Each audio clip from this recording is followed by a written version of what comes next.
And it's time for the second matchup in the first round of the AF Lager Championship. Let's have a look at the table. So we've got a table here, and if you remember, in the first matchup, there's not much to say, but in the first matchup, the Tsingtao beat the Karlskrona, booking its place in the second round. Now, a little thing about the Tsingtao is I didn't see it in our local home bargains last time we went, so I'm hoping it's not one of these that's here today, gone tomorrow. So what we'll do is I'll give it till the end of the first round, and if you can't get it in home bargains anymore, then or anywhere else, then I'll have to disqualify it from the championship, and then I don't know whether it'll just whatever wins this one will get the bye. I certainly don't want to put that Karlskrona through, but we will see what's what anyway. So, but anyway, that's the bridge that I'll cross if I have to when I come to it. But before then, let's have a look at what beers would be up against the Tsingtao in the next round. If it was successful, that would sound terrible. Anyway, it doesn't matter. I don't care. It's one of these two beers. It's either going to be the Saint Etienne 0%, or the Stella Artois 0.0%. So both say they're absolutely 0% alcohol.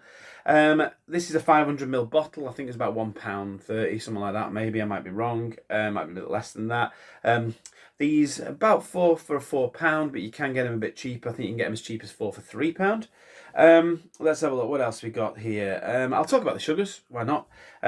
Even though it's not gonna affect my decision at all. But this one's got 0.8 grams of sugars per 100ml. This has got 1.8 grams of sugars per 100ml. Okay, so quite a bit less sugar. Well, half the sugar in this than in this. It's amazing the difference in sugar content in these lagers. I've got to say, in these alcohol-free lagers. So I probably will talk about the sugar content as I review them, but that's not going to make any difference as to what I think is better, especially when I don't know which one is which. So there you go. Anyway, let's stop waffling. Let's get these poured out and into glasses, and we will get the taste test underway. Okay, beer's poured. And I might have to be quick because both of these have got heads that are dissipating at a shocking rate, I've got to say. So what can I say? Before I go any further, let's tell you which one is which. So this is which one is which. Okay, that was which one was which. My God, that one's not lasted long at all, has it really? And that one is disappearing as well. So these are not holding onto their heads very well, but anyway, I've got a massive just smell of skunk across the room, which, to be honest, both in green bottles, not a massive surprise there. Let's get a nose on them. So, let's look at them first. So, looking at these beers, I would expect them to look very similar, but they don't. This one is a bit more amber than this one. There's not a massive difference in colour. But this one on the right is, on your left, it's got a bit more of an amber hue to it. Whereas the other one is very pale straw colour. Yeah, that's really pale straw colour, that one. This one has got a bit of an amber hue to it. So if they're trying to be the same beer, then one of them's not doing a very good job at being like the other. But anyway, let's get nosing them, see what we think of them. Yeah, some of that sweet pineapple-y smell. Getting a bit of a malt in there as well. Yeah, it is. It is almost like a tinned pint. That sweetness that, again, a lot of alcohol-free lagers, it appears, it smells of tinned pineapples. Not getting much else there, really. It's a shame.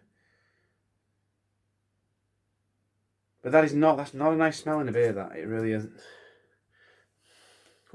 Throw it all over, why not? Right. That's different. This doesn't have the sweet pineapple-y smell to it. I want to move this out of the way because I don't want to end up risk swilling it and chucking it in the other glass. That's got a very syrupy smell though. Very syrupy. A little bit marmitey. Weird, gotta say. Yeah, quite a bit of malt in there.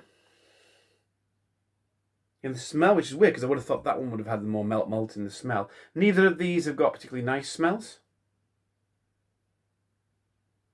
Yeah, strong smell like Twiglets, this. Wow. Getting a bit of malt in the aroma. I'm not getting any of that pineapple. There's a little something creamy in there, which is quite nice. Almost bready, wafery. Let's have another nose on this one, see if I'm still getting that pineapple. Oh, it's just sickly. It just makes me feel sick smelling that. I think any of these with this pineappliness in the smell are just going to be out. And I think there's a lot like that. But I don't know. It's all about the taste, isn't it, really? I mean, this is not a very high bar that's been set, let's face it. So I'm going to go for it. So let's have a chug on this one. Here we go. Cheers.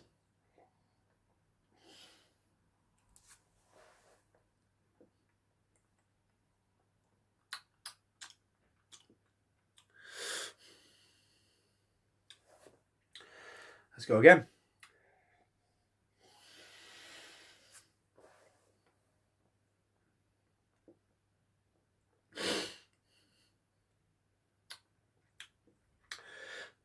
So that sickly sweet pineapple taste is not in the flavour. So that's good. There's a bit of bitterness, but not much. Aftertaste is incredibly thin. Not much there. Just a bit of a lingering bitterness.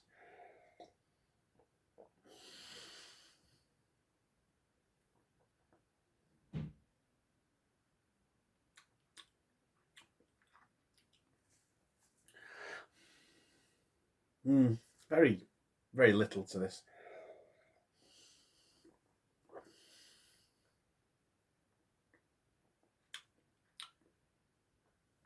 Yeah, very little flavour even for an alcohol-free beer, really. There's not really much there to talk about at all.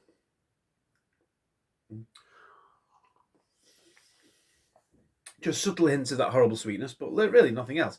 Let's have a go on this one now. Cheers.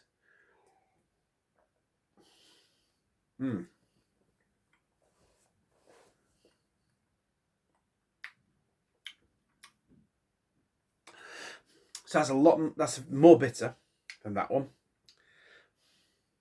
Oh, there is a bit of an aftertaste there. Slightly malty aftertaste. Interesting.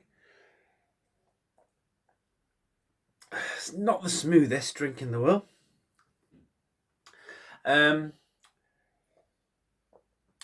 It's quite dry and it's quite bitter. Puts me in mind a bit of the Beck's Blue.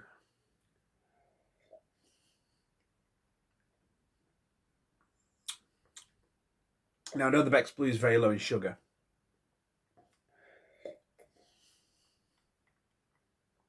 But this is crisp, it's refreshing, it's not too sweet.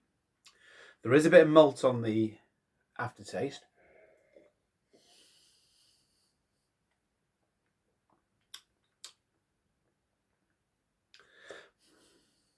And you wouldn't instinctively know it wasn't alcohol-free, I think.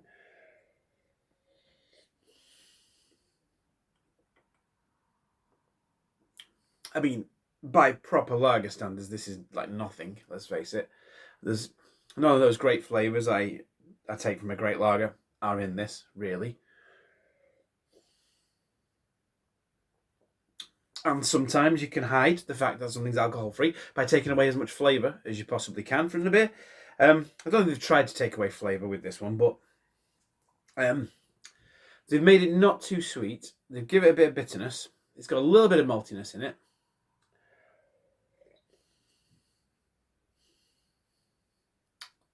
And there's a little bit of kind of like lemony stuff in there, I'd say. A little bit of grassiness. I think with this, they've done a fairly good job, to be honest, because it's not too sweet.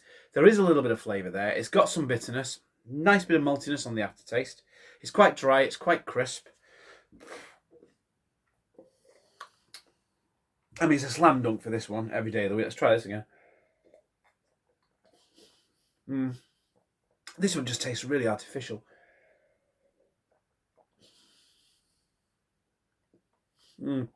Yeah, it's just, I mean, as you bring it up to your lips, you smell, and that smell is just revolting.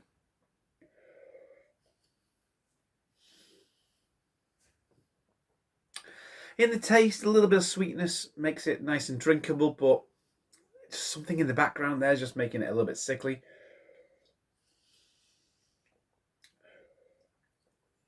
I think these alcohol-free beers, they can't be too sweet because the sweetness that's in them, it's just synthetic and not nice and sickly, and yeah.